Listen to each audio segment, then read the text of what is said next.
Assalamualaikum warahmatullahi wabarakatuh. Saya Anisarul Azahra dengan NIM 1211-311-002 dari Prodi Ilmu Komunikasi.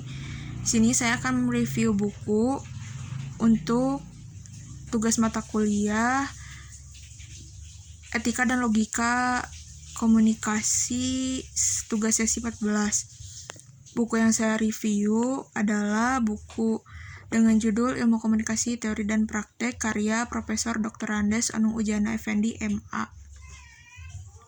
Profil penulis dan buku. Profesor Dr. Andes Anung Ujana Effendi, MA merupakan pakar komunikasi terkemuka Indonesia dan salah satu pionir tokoh sentral dalam pengembangan ilmu komunikasi di Indonesia. Profesor Onung juga merupakan akademisi dan penulis produktif. Karyanya menjadi rujukan utama di banyak perguruan tinggi. Mengenai buku ilmu komunikasi, teori dan filsafat komunikasi, lebih populer dengan judul Ilmu Komunikasi, Teori dan Praktek. Buku ini berjumlah 178 halaman, diterbitkan oleh penerbit Remaja Rosda Karya.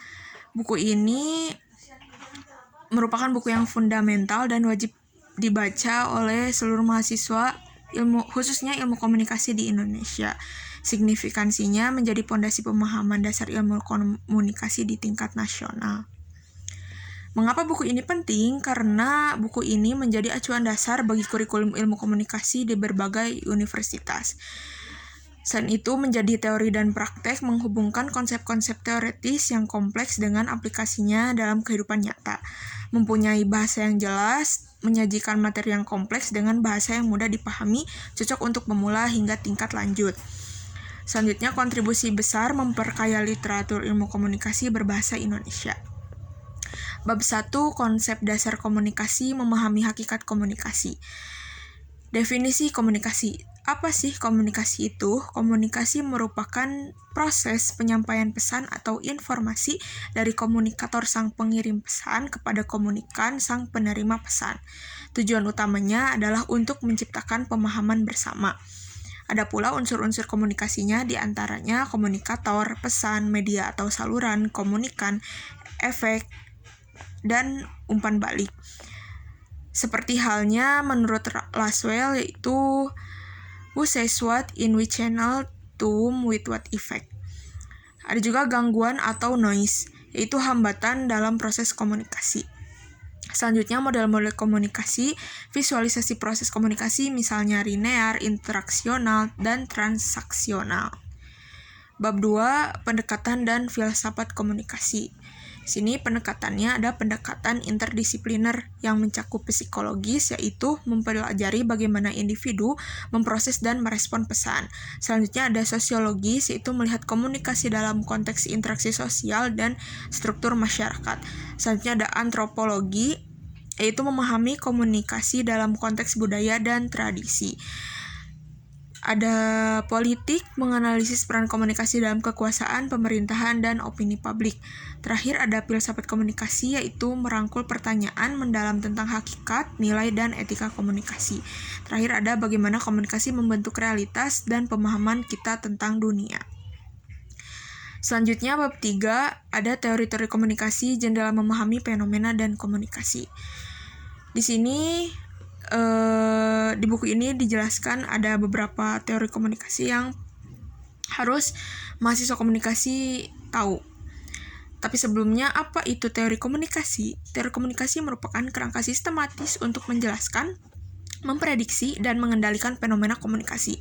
Di sini ada 5 teori komunikasi, diantaranya 1. Teori jarum hipodermik. Teori ini pesan langsung disuntikan dan diterima tanpa filter sebagai model awal. Yang kedua ada teori kultivasi, yaitu paparan media jangka panjang membentuk persepsi realitas audiens. Lalu ada teori agenda setting, yang dimana media massa menentukan isu apa yang dianggap penting oleh publik. Yang keempat ada teori difusi inovasi, itu bagaimana ide-ide baru menyebar dalam masyarakat. Terakhir ada teori use and gratification, itu audiens aktif memilih media berdasarkan kebutuhan dan kepuasannya. Selanjutnya bab 4 dan seterusnya di sini membahas mengenai fungsi dan aplikasi praktis.